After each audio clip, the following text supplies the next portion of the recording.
Hi everyone. Let's talk about equipment maintenance and the requirements. ISO 22716 has the following requirements listed in paragraph 5.6.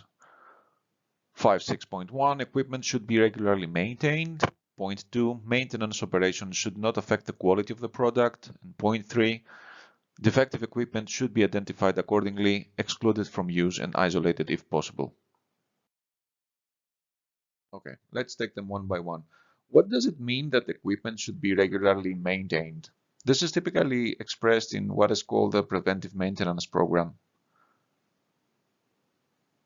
The preventive maintenance program is a calendar schedule where the maintenance of equipment is planned throughout the year. This schedule is carefully constructed, reviewed, and approved, and then executed. And if there are any deviations from this schedule, they are carefully managed to understand if their impact on production is big or low, and then what can be done to mitigate the risks.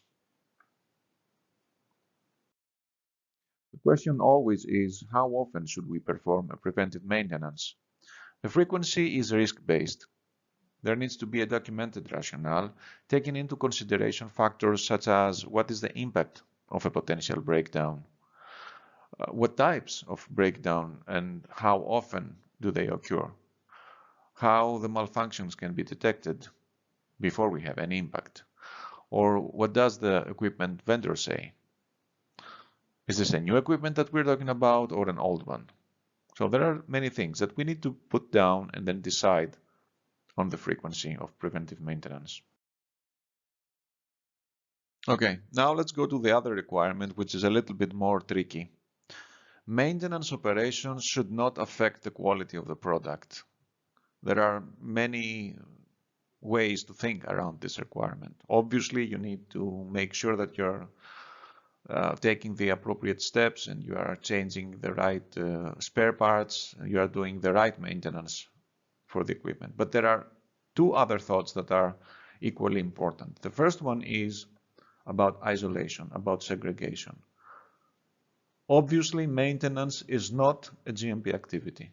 It involves people from different departments, possibly having different training. It involves a lot of tooling, and it must be segregated. If we have a manufacturing site and there is no segregation of the areas, for example, to have one room for one mixing vessel or one room for one filling line, then we need to make sure that we have physical barriers to make sure that there is no cross-contamination. And the other thought is that after the maintenance, of course, we need to clean the area and the equipment, plus to check the equipment that it is still fit for purpose after the execution of the maintenance. Maintenance can be a simple routine activity. It can be more complex. We need to make sure that the equipment is still in the validated state, that it performs as it should.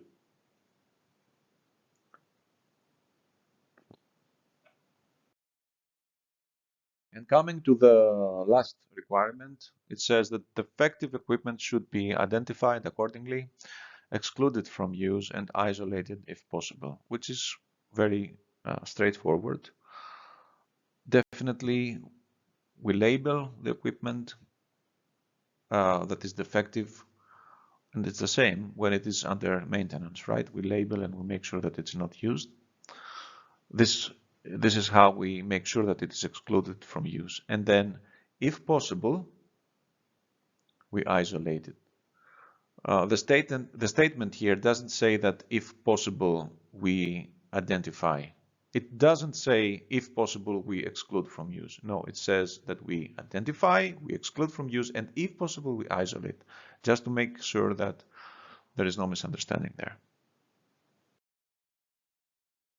Thanks for watching, and if you liked the video, hit the like button and subscribe.